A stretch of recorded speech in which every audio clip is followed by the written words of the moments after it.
The signal came at the worst possible moment, right in the middle of the Grand Council vote, and it made every alien in the chamber freeze like statues carved from fear.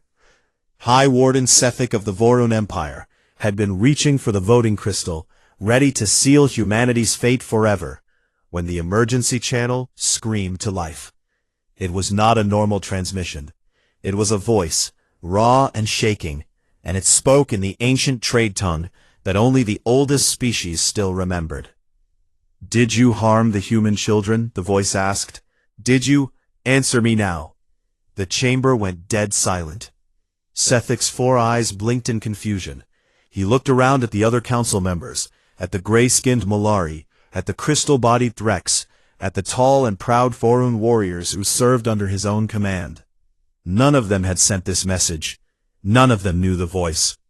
"Who is this?" Sethik demanded, his deep voice booming across the marble floor of the council world. "Identify yourself.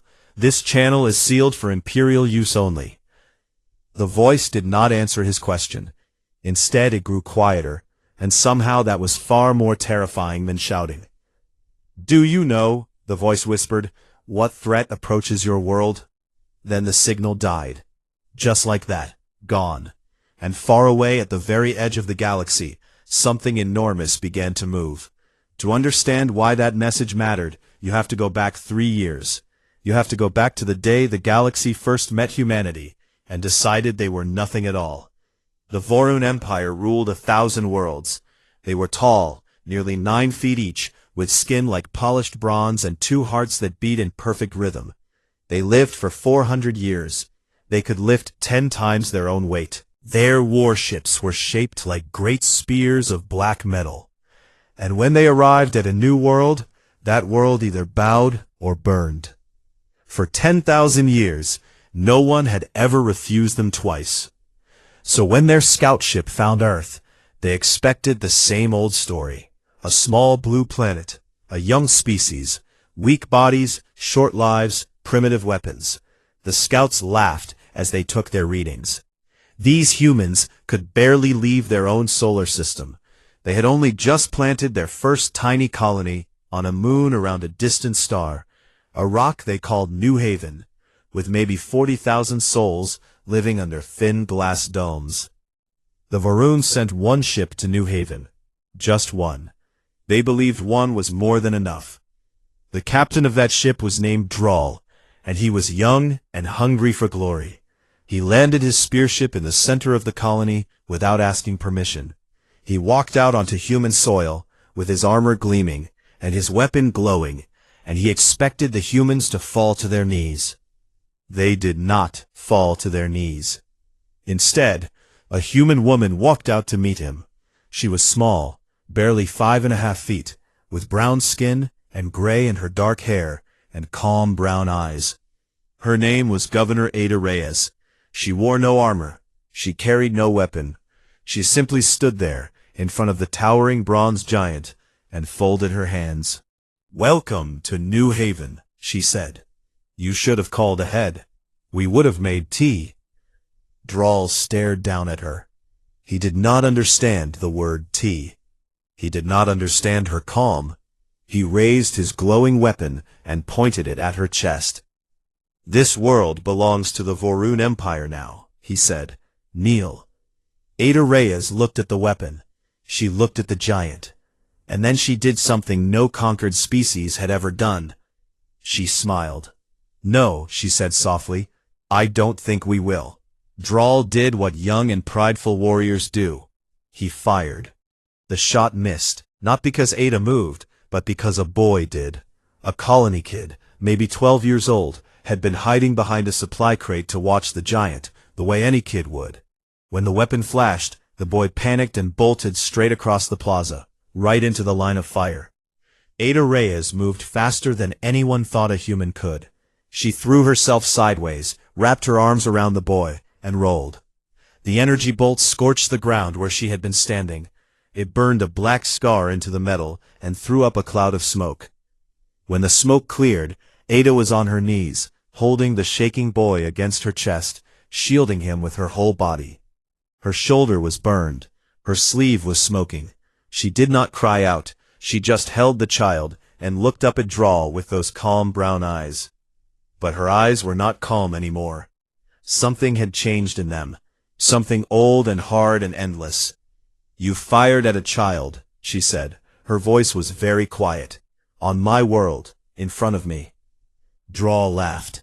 To him, the child was nothing, a small animal, a number. He raised his weapon again. He never fired the second shot, because at that moment, every human in the colony had stopped what they were doing. Farmers dropped their tools.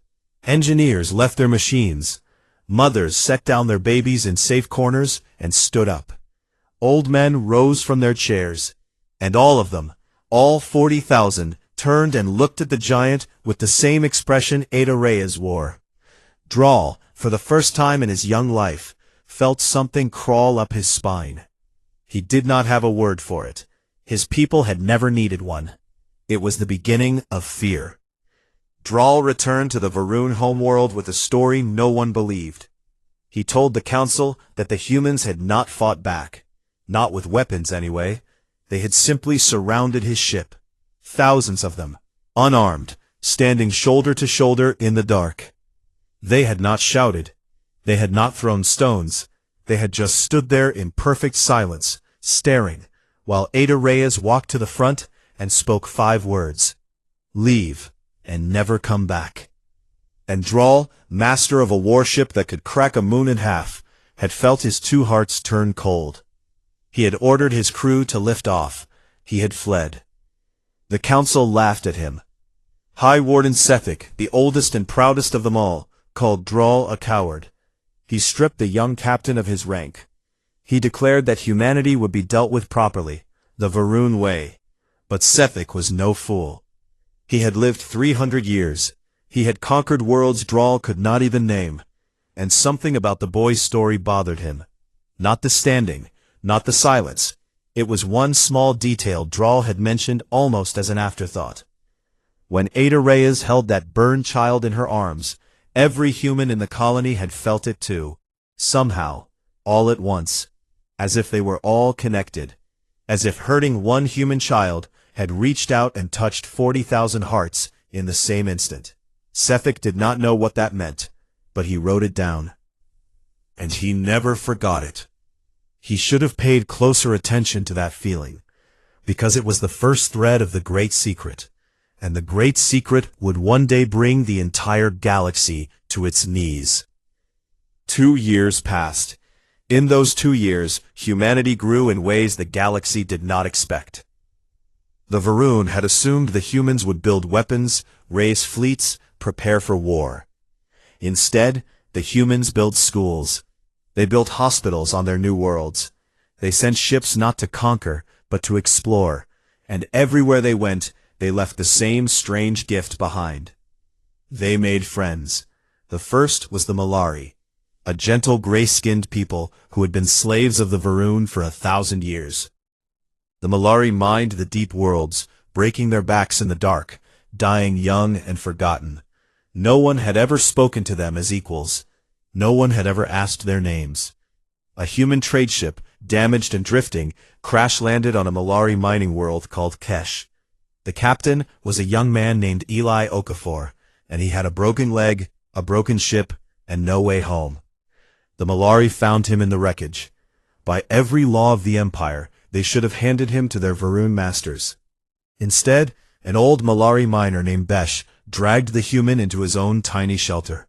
He set the broken leg. He shared his food, though he had almost none. And when Eli asked why, the old miner looked confused. "You were hurt," Besh said simply. "What else would I do?" Eli stayed on Kesh for 4 months while his ship was repaired. In those 4 months, he did something the Varun had never bothered to do. He listened. He learned that the Malari were dying by the thousands from a lung sickness caused by the mines. He learned that they had no medicine, because the Varun said medicine was wasted on slaves. So Eli did what humans do. He sent a message home, not to his government, to his mother, who happened to be a doctor. And his mother told her colleagues, and they told theirs, and within a year, human medical ships were quietly slipping through the Empire's borders, treating the Molari for free, asking nothing in return. When the Vorun finally noticed, it was too late. The Molari no longer looked at the stars with fear. They looked at them with hope. And every one of them knew the word human. High Warden Sethek watched all of this from his tower on the homeworld, and he grew uneasy. The humans were not building an army. They were building something worse. They were building loyalty. And loyalty, Sethek knew, could not be conquered with warships. He called a secret meeting of the Inner Council. He brought maps and charts. He showed them how the humans had spread, not by force, but by kindness, into a dozen enslaved species across the Empire's edge. They are a disease, Sethek said, a slow one. If we do not cut them out now, they will rot the Empire from within. The Council debated for 3 days. Some wanted to strike Earth directly. Others feared what Drawl had described, that strange silent power. In the end, they chose a middle path, the cruelest one. They would not attack Earth. They would attack humanity's heart. There was a human colony on the far border, a peaceful world called Meridian. It had no army, no warships. It was home mostly to families, to farmers and teachers and children. It was in every way defenseless. Sethek ordered a fleet to Meridian. His command was simple and terrible. Take the children, he said, all of them, bring them to me. If humanity truly loves its young as much as the reports say, then their children will be the leash by which we lead them. The fleet launched, and this was the mistake that would end the Vorun Empire. The attack on Meridian came at dawn. The colony had one warning, a single flash on the sky as the Vorun ships dropped out of the void. The colonists had drills for storms and fires, but never for this. Alarms wailed across the fields.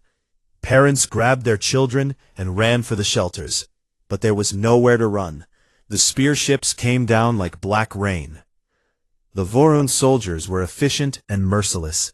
They did not kill, because their orders were to capture. But they did not care who they hurt along the way. They broke down doors. They tore families apart. Mothers screamed. Fathers fought with bare hands against 9-foot giants, and were thrown aside like toys. There was a schoolteacher on Meridian named Mara Vance. She was 34 years old, quiet, kind, the sort of person who remembered every student's birthday. When the ships came, she was in her classroom with 26 children, in the middle of a math lesson. Mara did not panic. She locked the door, she gathered the children into the back corner, behind the heavy bookshelves, and she told them a story, in a calm and steady voice, as if the world outside were not ending. She told them about the stars, and about how humans had learned to live among them, and about how brave people are not the ones who feel no fear, but the ones who stand up anyway. The door burst open. A Vorun soldier filled the frame, huge and bronze and cold. Mara stood up. She stepped between the giant and her students. She was small. She had no weapon. She had only her own body and her own voice. "You will not take these children," she said. The soldier reached for her. And that is when it happened again. The thing Drawl had reported. The thing Sethek had written down and never understood. Every human on Meridian, in that single instant, felt Mara's fear and Mara's love as if it were their own. 20,000 hearts turned as one toward the same terrible moment, and something answered. But this time there were no 40,000 humans to stand in silence. This time Meridian fell. They took the children anyway. 312 of them, ripped from their families, loaded into the cold holds of the spear ships. Mara Vance was thrown into a cell for daring to stand in the way. The soldiers laughed at her small size and her useless courage. But one Vorun soldier did not laugh. His name was Torvund, and he was young, only 40 years old, barely more than a boy by his people's long-lived standards. He had joined the military because his father and his father's father had been warriors, and he had never questioned it. He believed the empire was strong and just and good. Torvin was the one who carried a small human girl to the ship. She could not have been more than 5 years old. She was crying, calling for her mother, her tiny hands reaching back toward the burning colony. And as Torvin carried her up the ramp, she stopped crying for just a moment, looked up at his huge bronze face with her wet brown eyes, and asked him a question. "Why are you doing this?" Torvin had no answer. He had orders. He had duty. He had 10,000 years of Varun pride behind him. But looking into that child's face, none of it meant anything at all. His two hearts, which had never once faltered in battle, began to ache. He set the girl down gently in the ship's hold, and he did not meet her eyes again. He told himself it was war. He told himself the strong ruled the weak, and that was the way of the galaxy. But that night, in the dark of the ship, he kept hearing the question, "Why are you doing this?" And for the first time in his life, Torvin of the Vorun Empire began to wonder if he was the villain in someone else's story. News of Meridian reached Earth in 6 hours. It reached New Haven, where Governor Ada Reyes still lived, in 5.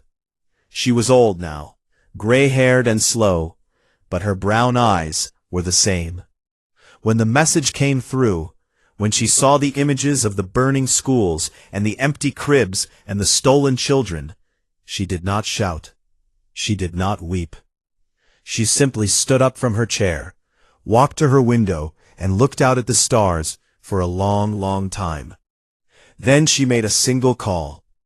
She called a woman named Admiral Sarah Chen, commander of the small and quiet human fleet. And she said only 4 words. "Bring them home, Sarah." Admiral Chen was 50 years old, sharp-eyed, with a scar across her jaw from an accident in her youth. She had spent her whole career preparing for a war she hoped would never come. She had watched the Vorun underestimate humanity for years, and she had let them, because she understood something the giants did not. The best time to reveal your strength is the moment your enemy is most sure you have none. "Yes, ma'am," Chen said. But even Admiral Chen did not know the whole truth about humanity. Even she did not understand what the Vorun had truly awakened when they took those 312 children. Because there was a secret buried in the human heart. A secret older than New Haven, older than Meridian, older than Earth's first step into space, and that secret was about to wake up. The Vorun fleet that raided Meridian was on its way back to the homeworld when the human ships found them. There were only 12 human vessels. The Vorun had 30 warships, each one 3 times larger. By every rule of war, it should have been a slaughter. The Vorun commander, a proud warrior named General Keshtan, saw the tiny human fleet on his scanners and actually laughed. "They send 12 ships to challenge 30, he said to his officers. "The humans are as foolish as they are weak. Prepare to destroy them." But then his communications officer spoke up, and his voice was strange. "Sir," the officer said, "the humans, they are not moving into attack formation." "What are they doing?" They are broadcasting. On every channel, in every language, they are sending the same message over and over." "Play it." The message filled the bridge. It was not a threat. It was not a battle cry. It was a woman's voice, calm and steady, and it said only this: "We are not here to fight you. We are here for our children. Give them back, and you may leave in peace. This is your only warning." General Keshtan laughed again. "Or what?" he sneered into the channel. "Or you will throw your tiny ships at us like pebbles? You have no weapons that can hurt us. You have no fleet that can stop us. You are ants, demanding mercy from a boot, a long one." Then the woman's voice came back, and this time there was no calm in it at all. "You still don't understand," Admiral Sarah Chen said. "We didn't come to stop you. We came to give you a chance. That's very different." And then the human ships opened fire. What happened next changed the way the galaxy understood war. The Varun had ruled for 10,000 years on the strength of their bodies and their spearships. They fought with brute force, with heavy armor and slow, crushing power. They had never needed anything else, because no one had ever pushed them to think differently. Humans thought differently. The 12 human ships did not charge. They scattered, moving in strange patterns the Varun computers could not predict. Their weapons were not bigger than the Varuns. They were smarter. Human missiles did not fly straight. They wove and split and reformed, dodging the Varun defenses, striking not at the thick armor, but at the tiny weak points, the engine seams, the sensor arrays, the gaps between the plates. Within 2 minutes, 3 Varun warships were dead in space, their engines torn open. General Keshtan stopped laughing. "Return fire," he roared. "All batteries." The Varun fired. Their guns were powerful enough to shatter a moon. But the human ships were not where the Varun aimed. They were already somewhere else, twisting through the void, and every shot the giants took hit empty space. It was like watching a bear try to catch a swarm of wasps.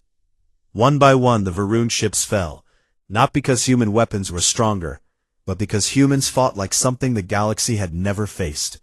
They fought with cleverness and speed, and a coordination so perfect it seemed almost impossible, as if all 12 ships shared a single mind. But no one knew that yet. Keshtan watched his mighty fleet die around him, and for the first time in 300 years, the proud general felt Drawl's spine-crawling fear. "Retreat," he whispered. "All ships, retreat." But it was too late for retreat. The human flagship pulled alongside Keshtan's crippled warship.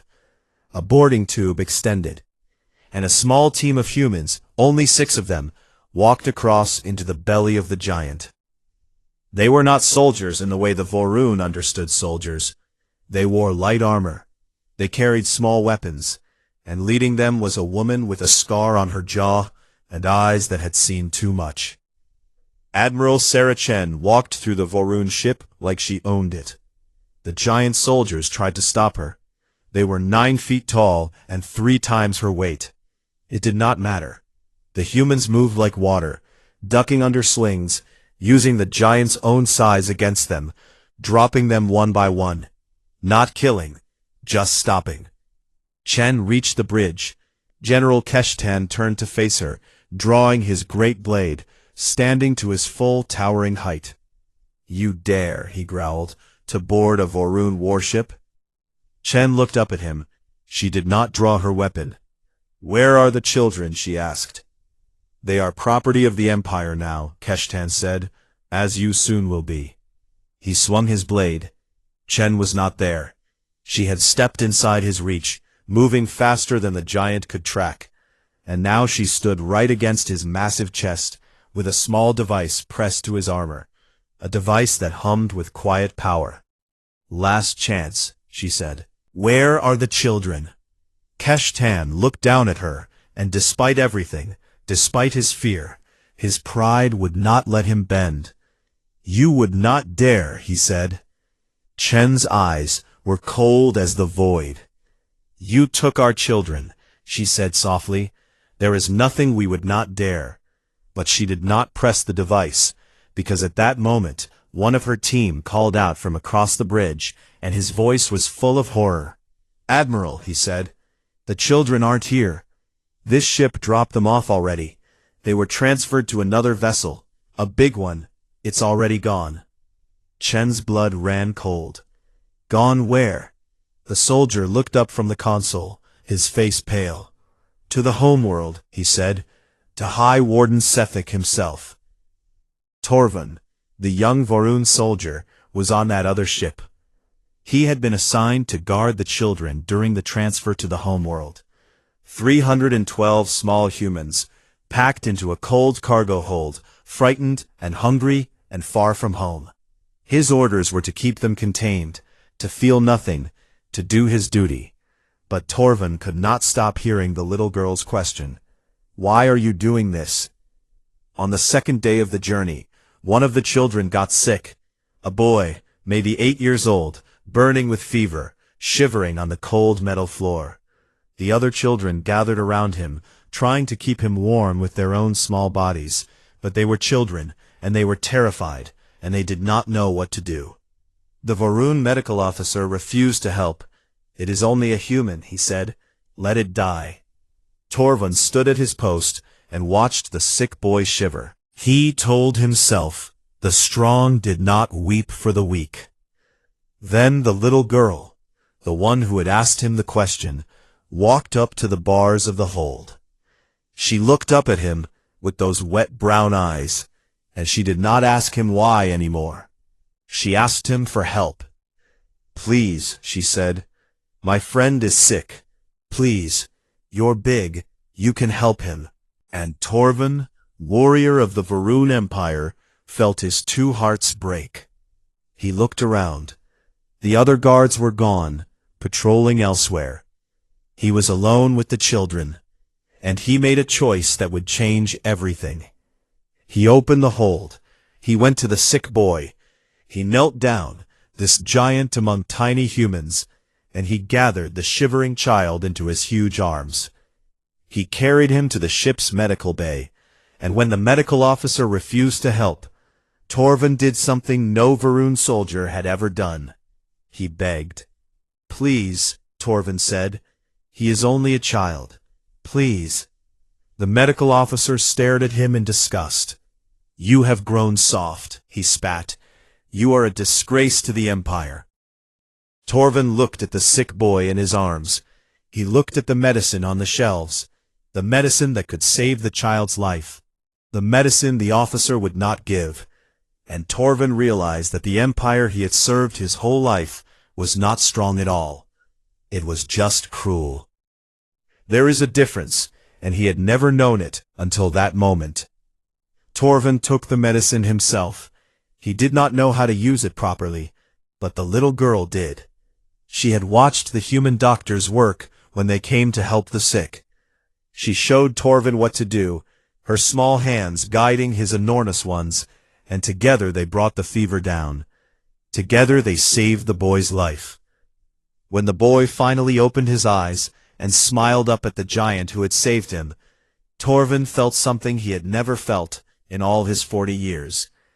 He felt like he mattered, not because he was strong, not because he was Varun, but because he had helped someone who could not help themselves. That night, Torvald sat with the children in the hold. He did not lock them in anymore. He brought them food from his own rations. He told them, in his broken human words, that he was sorry. The little girl, whose name he had learned was Sophia, climbed into his lap. She was not afraid of him now. "You're not a bad monster," she said. "You're a good one." Torvald laughed, and it surprised him, because he could not remember the last time he had laughed. Then Sophia said something that made his blood run cold. "When my people come," she said sleepily, "you should be on our side. Because when they come, they're going to be so mad, and you don't want them to be mad at you." "Your people are far away, little one," Torvald said gently, "and your ships are small." Sophia yawned and closed her eyes. "Not those people," she murmured. "The other ones, the old ones, the ones who wake up when kids get hurt." Torvald frowned. "What other ones?" But Sophia was already asleep.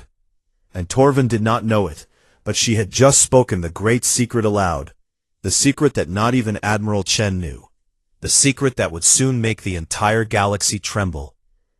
Back on the human flagship, Admiral Chen received a message she did not expect. It came from Governor Ada Reyes, the old woman on New Haven. But it was strange. Ada's voice was different, distant, as if she were speaking from very far away, or from very deep inside herself.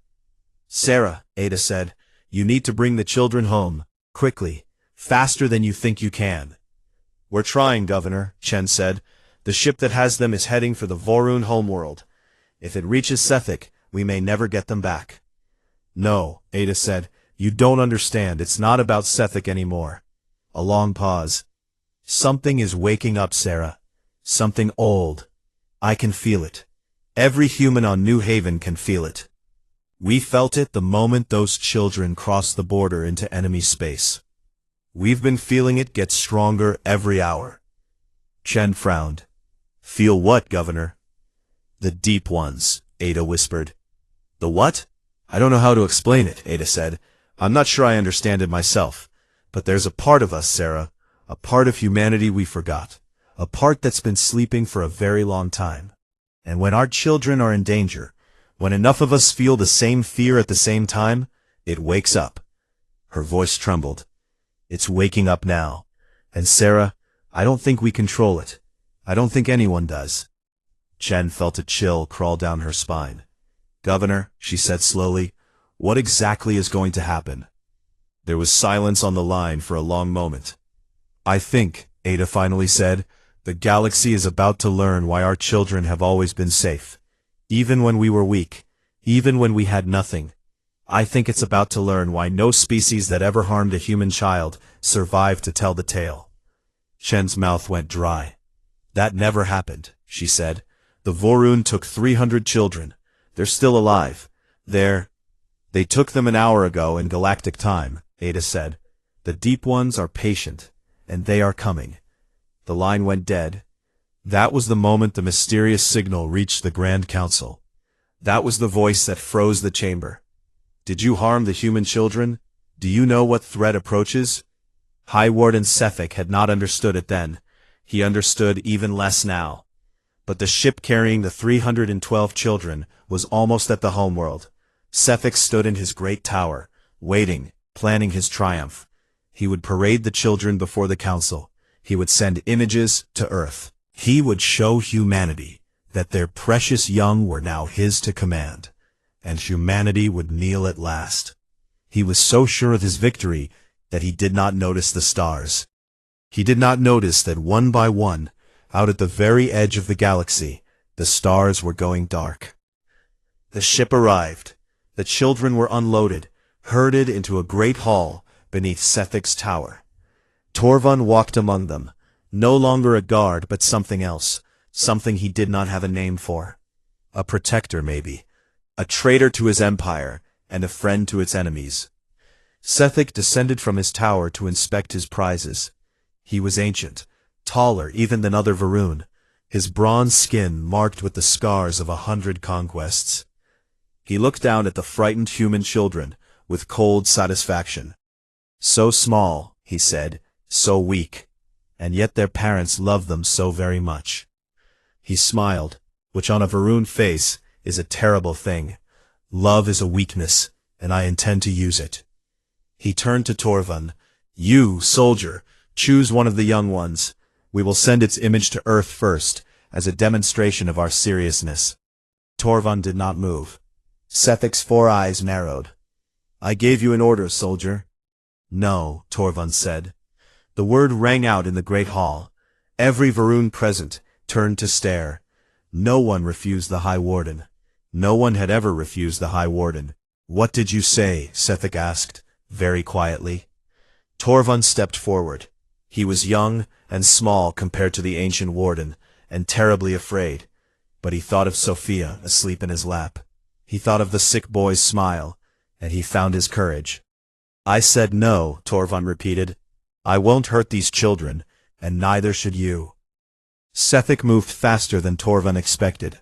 The old warden's hand shot out and seized the young soldier by the throat, lifting him off the ground. You dare defy me? Sefik hissed. You, who felt the touch of the humans and let it poison you. I should have known. I should have. He stopped, because the great hall had suddenly grown very cold, and in the sky above the homeworld something enormous had appeared. It came out of the dark between the stars, and it was so vast that the Vorun sensors could not measure it. It was not a ship. It was not a fleet. It was something the galaxy had no word for, a shape of shadow and light that seemed to fold space around itself, blotting out the stars behind it. The alarms of the homeworld screamed. The great defensive fleet, 10,000 spearships strong, scrambled into the sky. They fired everything they had, weapons that could shatter moons, and the shadow simply drank the light of their guns as if it were nothing. Then the shadow spoke. It spoke to every mind on the planet at once, in every language, in a voice that was not one voice, but millions, all of them speaking together, all of them ancient beyond measure. "We felt them," the voice said. "We felt the children cry out. We felt their fear across the void, and we came." Sethek dropped Torvund. The ancient warden stared up at the sky, and for the first time in his 300 years, he was afraid. "What are you?" he whispered. The shadow shifted, and part of it turned toward the tower, toward Sethek, and the full weight of its attention fell upon him like the weight of a dying star. "Did you harm the human children?" the voice asked. And Sethek, who had never once in his life been unable to speak, found that he had no words at all. To understand what the shadow was, you have to understand the truth about humanity. The truth that even humans had forgotten. Millions of years ago, before humans built cities, before they built tools, before they even walked upright, there was a choice made by something far greater than any human would ever be. There were beings in the galaxy so old and so powerful that the Varun Empire 10,000 years of glory was to them the blink of an eye. These beings had watched 1,000 species rise and fall. They had grown tired of cruelty. They had grown tired of the strong crushing the weak, over and over, world without end. So they searched for something new. They searched for a species that might, given time, choose kindness over cruelty, loyalty over conquest, love over fear. They found a small, fragile species on a blue world at the edge of nowhere, a species that was weak and slow and short-lived, but a species that did something strange, a species that protected its young at any cost, a species that would run into fire for a child, any child, even a stranger's child, a species that felt the pain of others as if it were their own. The old ones made a promise to that species, though the species would never remember it. They wove a thread through every human heart, a thread that connected them all, one to another, so that when a human child cried out in fear, all humans would feel it, and so would the old ones themselves. And they made one law. One single law, older than Earth, older than humanity, written into the very bones of the galaxy. You do not harm the human children. For millions of years, no one ever broke it. The old ones stayed hidden, watching, sleeping, waking only in dreams and instincts, in the fierce love a parent feels, in the courage of a teacher, standing between a giant and her students. And then the Vorun Empire took 312 children from a world called Meridian, and the old ones woke up. "We made a promise," the shadow said, its voice rolling across the Vorun homeworld like thunder. "A long time ago, we promised to protect them, and we have kept that promise for longer than your species has existed." Sethek fell to his knees.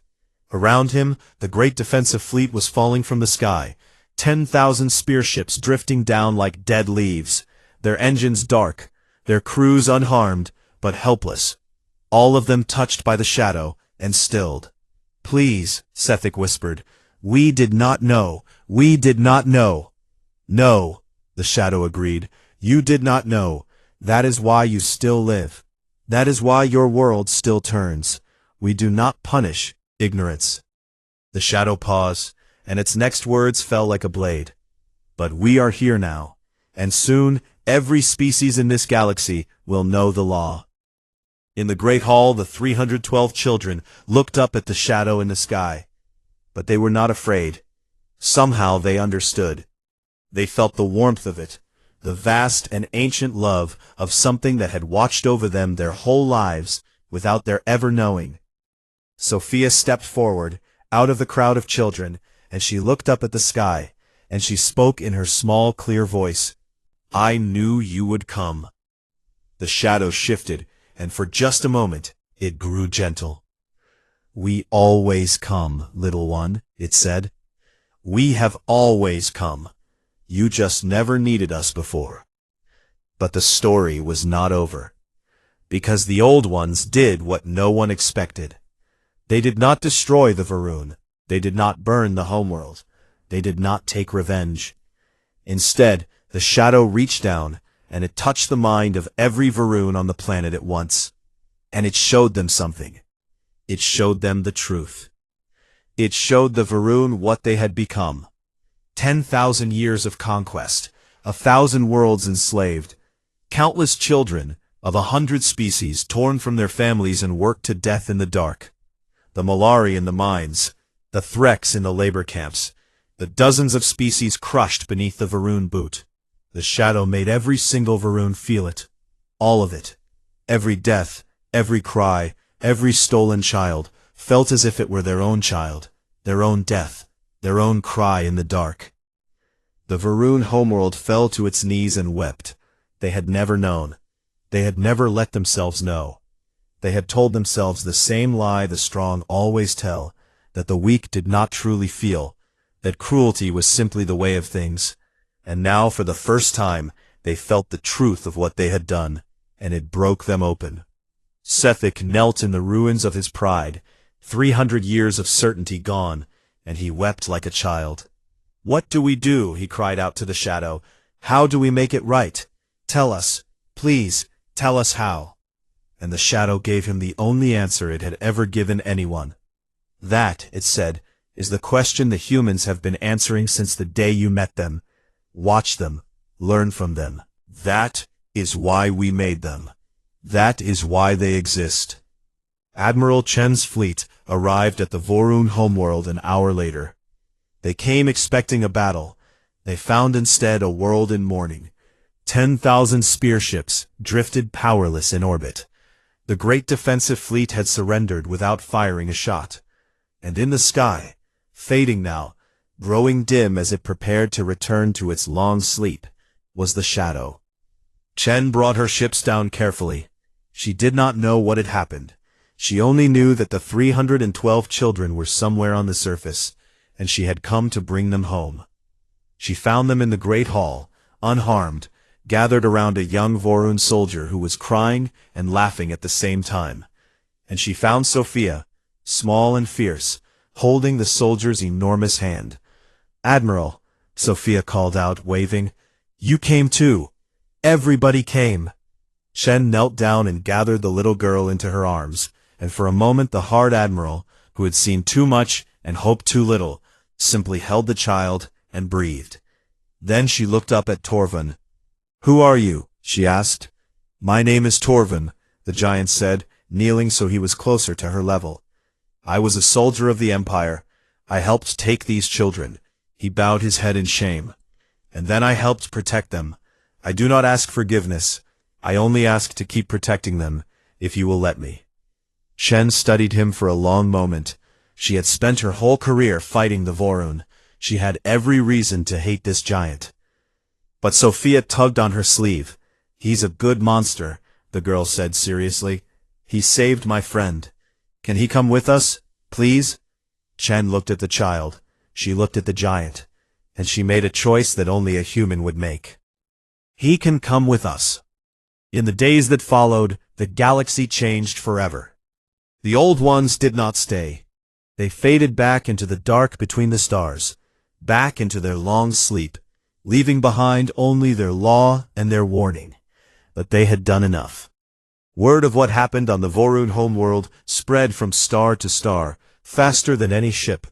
Every species heard the story. Every species learned the law. You do not harm the human children. But something else spread too, something the Old Ones had counted on. The species of the galaxy did not just learn to fear humanity. They learned to wonder about it.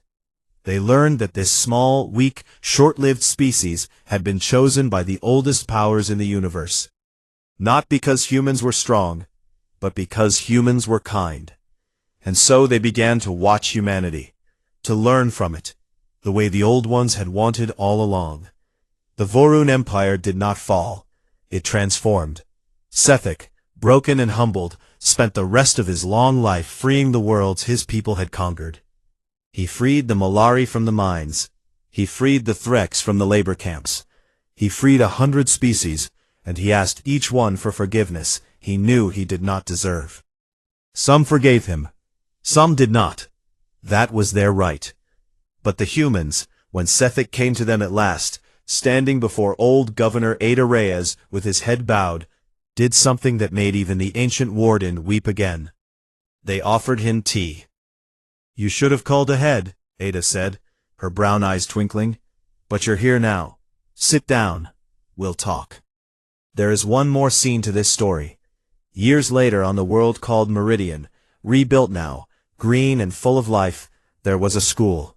And in that school there was a classroom.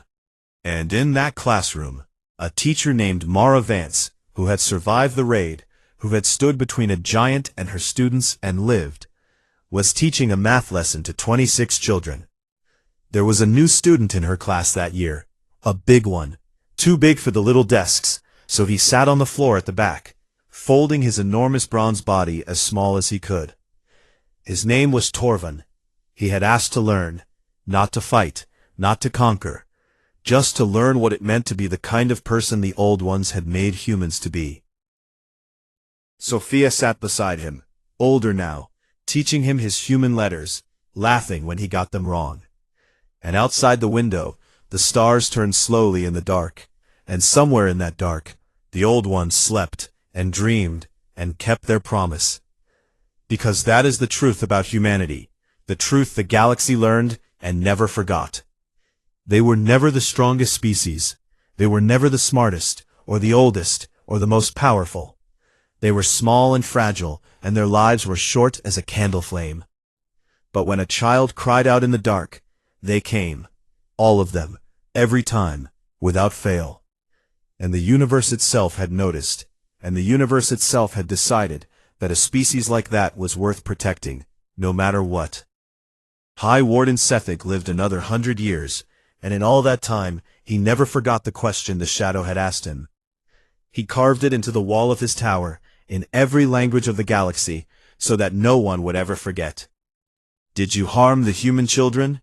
Do you know what threat approaches?" And beneath it, in his own trembling hand, he carved the answer he had learned too late, the answer that had saved his soul and his empire both. The threat was never their strength. The threat was that we might never learn to love the way they do, and that we might realize it only after it was too late. The stars turned, the children laughed, and a giant learned to write his letters, one at a time, in a small school on a green world, while the whole vast galaxy watched humanity, and learned, and slowly, star by star, became a little more like them.